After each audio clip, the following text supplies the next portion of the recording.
Welcome back. It is time to Ask the Vet, where we try to take some of our viewer questions and get them answered to help provide you the best care for your family pet. And joining me once again is Dr. John Fott from the Firehouse Animal Health Center here in Austin. Thank you so much for being here. Thanks for having us. Who's your friend today? This is Biscuit. All right. Biscuit's a one-year-old Brittany that has tons of energy and wanted to come on the show today. So we've seen a little bit of Biscuit's energy just here in the studio. A natural hunting dog. Correct. Right. And Biscuit's actually been doing quite a bit of training recently, and apparently is outperforming a lot of the older dogs. Is that right? Doing really well. A quick learner. But it brings up the topic of conversation because, you know, hunting, obviously a lot of open fields as dogs start to venture out to the parks with the weather being warmer. It brings up the topic of spear grass and those types of prickly grasses that can really get under dog's skin. Yeah, you know, when people talk about spear grass or hayseed or all these different, I mean, a lot of them are kind of different names for the same thing, but those really sharp needlepoint grasses, and we think of them as not being much of a threat, but the reality is for dogs like Biscuit, who spend a lot of time in the field, they actually can be a big problem because they're so sharp they can burrow through the skin, and we'll see some of them that will create infections just at the skin. Yeah. But there's actually stories of those migrating and ending up in the spinal cord or ending up in the brain, or I mean, it's really bizarre behavior, but they can migrate through the tissue. And common treatment of them? Or really, we try to, I mean, for dogs who are getting exposed to that, you want to try to get them out before they start having access to do that. You really want to try to avoid those fields when those things are in bloom if you can. Right. It's a hard thing to do.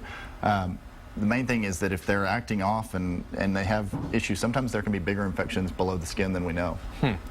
Want to take one of our viewer questions. This is from Robert. He says, my dog's eyes seem cloudy. Could that be cataracts? Well, it could be. I think we see a lot of dogs that as they age, they develop some cloudiness, and people always come in thinking the dogs have cataracts, and they don't always. There are other age-related changes, what we call nuclear sclerosis, that can cause some cloudiness, and there are other inflammatory conditions that can do that as well. The big hallmark for cataracts is they really should start causing some vision impairment. So if you see vision impairment in conjunction with the cloudiness, then we want to get it checked out and see if there is cataracts there. So cloudiness doesn't always equal vision impairment, but it could? It could. It could. So if a dog is diagnosed with cataracts, what can be done?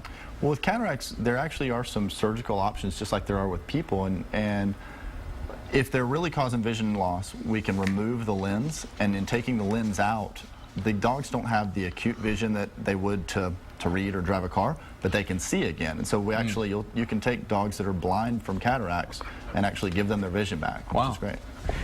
Valerie asks, my vet told me, discourages me from giving store-bought marrow bones to my pets, but the pets love them.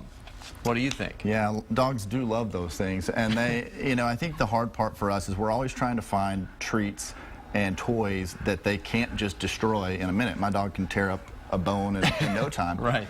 But if we pick these really, really hard things like antlers and marrow bones and things like that, the challenge is that if it's so hard, it may be harder than the tooth itself. And what we end up seeing is we see a lot of dogs that will break their teeth or damage their teeth because they're chewing on stuff that's so hard.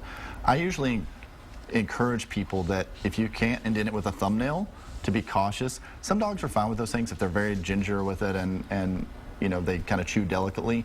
But if they're trying to chomp down hard on something really hard, then our concern is the tooth may be the weak link there. Because they're probably not going to stop and say, wow, my tooth hurts. They're going to keep gnawing through the bone. They get motivated and they keep going at it. That's right. If you have a question that you would like for us to ask the vet, we encourage you to send it to askthevet@kxan.com. We'll be back next week with Dr. John Fott from Firehouse Animal Health Center. Thank you. Thanks for having me. We'll be right back.